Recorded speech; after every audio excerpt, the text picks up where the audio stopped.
Hi friends today lunch వచ్చేసి బీరకాయ పప్పు. సో ఫస్ట్ బీరకాయ పొట్టు తీసుకొని నీట్గా కడిగి చిన్న చిన్న ముక్కలుగా కట్ చేసి పెట్టుకున్నాను. దాంతోపాటు ఆనియన్, పచ్చిమిర్చి, కొత్తిమీర అండ్ కరివేపాకు కూడా ఉంది దీంట్లో. ఇవి ఒక ప్లేట్లో ఇట్లా కట్ చేసి పెట్టుకున్నాను. నెక్స్ట్ గ్యాస్ పైన ఒక బాండీ పెట్టుకొని దాంట్లో ఫస్ట్ కొంచెం ఆయిల్ పోసుకోవాలి. ఆయిల్ కొంచెం వేడయ్యాక దీంట్లో కొంచెం ఆవాలు, కొంచెం జీలకర్ర, పప్పు కదా సో ఇవి కొంచెం వేసుకుంటే బాగుంటుంది. ఆవాలు జీలకర్ర వేగినాక కొంచెం ఫస్ట్ ఆనియన్ వేసుకోవాలి.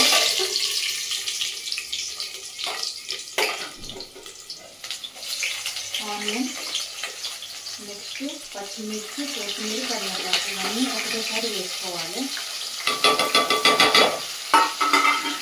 ఇట్లా ఇవన్నీ కొంచెం కలిపి ఒక్క 5 మినిట్స్ మూత పెట్టుకోవాలి. మూత పెట్టి మగ్గించాలి. ఫ్రెండ్స్ నాకు కొంచెం నూనె తక్కువ అనిపించింది, అందుకే నేను నూనె కొంచెం యాడ్ చేశాను.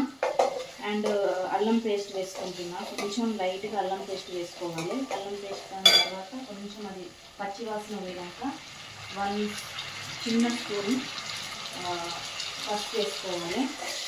ఇదంతా అల్లం పచ్చివాసన కొంచెం పోయినాక ఇవి చిన్న చిన్న ముక్కలుగా కట్ చేసుకున్న బీరకాయ ముక్కలు మంచిగా వేసేసుకోవాలి. నేను ఉప్పు కొంచెం తర్వాత వేస్తా. ఫస్ట్ ఇవన్నీ మంచిగా ఆయిల్ ఫ్రై కావాలి.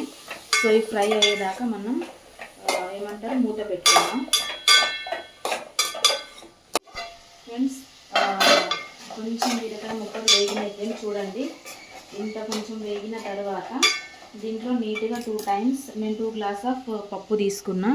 నీట్గా 2 or 3 టైమ్స్ మీ ఇష్టం మంచిగా నీట్గా కడిగి పెట్టిన ఈ పప్పు ఇప్పుడు దీంట్లో యాడ్ చేయాలి.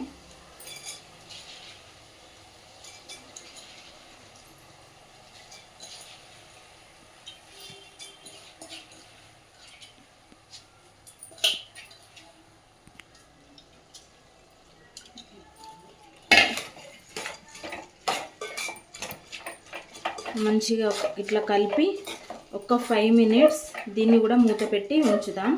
నెక్స్ట్ దీంట్లో ఉప్పు కారం వేసుకుందాం. నేను చూపిస్తాను మీకు. ఇది కొంచెం మంచిగా అదైంది కలిసి ఫ్రెండ్స్. ఇప్పుడు దీంట్లో కొంచెం మనం కారం వేసుకుందాం.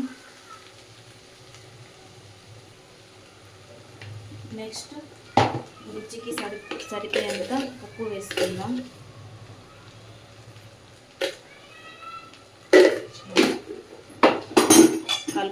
కలిపి మూత పెడదాం ఒక 5 మినిట్స్.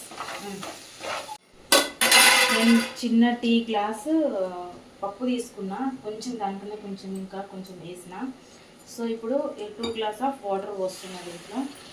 నెక్స్ట్ వాటర్ పోసి ఇంకా మీకు ఏమైనా తక్కువ అనిపిస్తే మీరు చూసి పోసుకోవచ్చు. నాకు కొంచెం పడితే అనిపిస్తుంది, నేను కూడా పోస్తాను. వాటర్ పోసినాక వాటర్లోనే మంచిగా పప్పు ఇంకా బీరకాయ మంచిగా ఉడికిపోతుంది. లాస్ట్కి ధనియాల పొడి వేసి దించేయాలి. ఫ్రెండ్స్ చూడండి పప్పు రెడీ. ఫ్రెండ్స్ ఇది కుక్కర్లో కూడా వేసుకోవచ్చు, బట్ మా ఆయనకు అలా ఇష్టం ఉండదు. సో నేను ఇందుకే ఇలా చేస్తాను. మీ ఇష్టం, మీరు వాటర్ వేసినాక 2-3 విజిల్ కూడా పెట్టుకోవచ్చు. లాస్ట్కి దీంట్లో ధనియాల పొడి వేసేసుకొని ఒక 2 మినిట్స్ మూత పెట్టి ఉంచి గ్యాస్ ఆఫ్ చేసుకుంటా. వేడి బీరకాయ పప్పు ready. Thank you for watching. Bye. చూడండి నేను దీనికి కాంబినేషన్ పచ్చి పులుసు చేసిన అండ్ దీంతో పాటు వడియాలు హోమ్మేడ్ ఫ్రెండ్స్. ఇవి మా మమ్మీ చేసి పంపించింది. సో ఇది రైస్ వడియాలు, అన్నం ఉడకబెట్టి చేస్తారు. దీంతో పాటు బాగుంటుంది. సో నేను ఇవి